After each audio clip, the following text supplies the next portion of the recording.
আসসালামু আলাইকুম। ষষ্ঠ থেকে নবম শ্রেণীর সুপ্রিয় শিক্ষার্থীবৃন্দ, আশা করছি তোমরা সকলে ভালো আছো।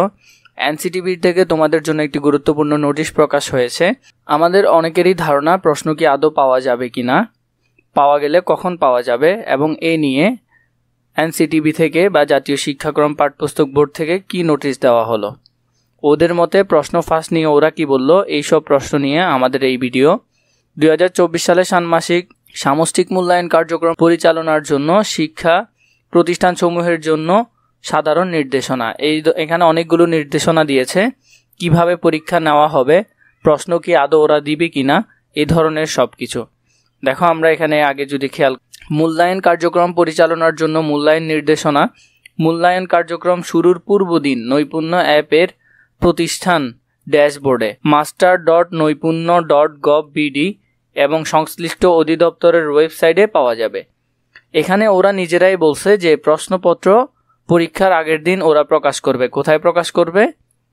নৈপুণ্য অ্যাপের মাধ্যমে master.নৈপুণ্য.gov.bd বা ওদের অধিদপ্তর ওয়েবসাইটে পাওয়া যাবে। বিষয়ভিত্তিক মূল্যায়ন নির্দেশনা। মূল্যায়ন কার্যক্রমের সময়সূচি অনুসারে নির্ধারিত দিনের পূর্বদিন পাওয়া যাবে। তোমাদের যে বিষয় পরীক্ষা হবে সেটি মূল্যায়ন কার্যক্রম যেদিন শুরু হবে তার আগের দিন তোমাদেরকে ওরা দিয়ে দিবে। এরপরে খেয়াল করো, প্রেরিত সময়সূচি অনুসারে নির্ধারিত দিনে একটি বিষয় মূল্যায়ন অনুষ্ঠিত হবে। অর্থাৎ নির্ধারিত বিষয় মূল্যায়ন কার্যক্রম নির্ধারিত দিনেই শেষ করতে হবে। পূর্বের ন্যায় কোনো শ্রেণীর একটি বিষয় মূল্যায়ন কার্যক্রম একাধিক দিনে সম্পন্ন করা যাবে না। মানে তোমাদের যে পরীক্ষাটা হবে সেটা একদিনের মধ্যেই ওইখানেই সমাপ্ত করা হবে, এর পরবর্তী কোনো দিনে ওই বিষয়টি পরীক্ষা নেওয়া যাবে না। এরপর তোমাদের পরীক্ষার বিষয়ভিত্তিক মূল্যায়ন কার্যক্রম নির্ধারিত দিনে সর্বোচ্চ 5 ঘন্টার মধ্যে সম্পন্ন করতে হবে। তবে মূল্যায়ন কার্যক্রমের উপর নির্ভর করে এটি মধ্যবর্তী বিরতি দেওয়া যেতে পারে।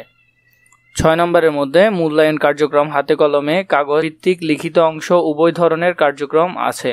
হাতে কলমে কাজের জন্য প্রয়োজনীয় উপকরণ এবং লিখিত অংশের জন্য প্রয়োজনীয় খাতা শিক্ষা প্রতিষ্ঠান কর্তৃক সরবরাহ করতে হবে। শিক্ষা প্রতিষ্ঠান থেকেই দিবে। এরপরে মূল্যায়ন কার্যক্রম ক ভাবে হবে হাতে কলমে কাজ, খতে হবে লিখিত অংশ, আর গতে মূল্যায়নপত্র। এখান থেকে বোঝা যাচ্ছে যে তোমাদের প্রশ্নপত্র তোমরা পরীক্ষার আগের দিন পেয়ে যাবা, এবং এই প্রশ্নপত্রের উত্তরের জন্য তোমরা আমাদের ইউটিউব চ্যানেল এবং ফেসবুক পেজ ফলো করে রাখতে পারো এবং সাবস্ক্রাইব করে রাখতে পারো। আমরা প্রশ্ন পাওয়ার পরবর্তীতেই তোমাদেরকে আনসার দেওয়ার চেষ্টা করব।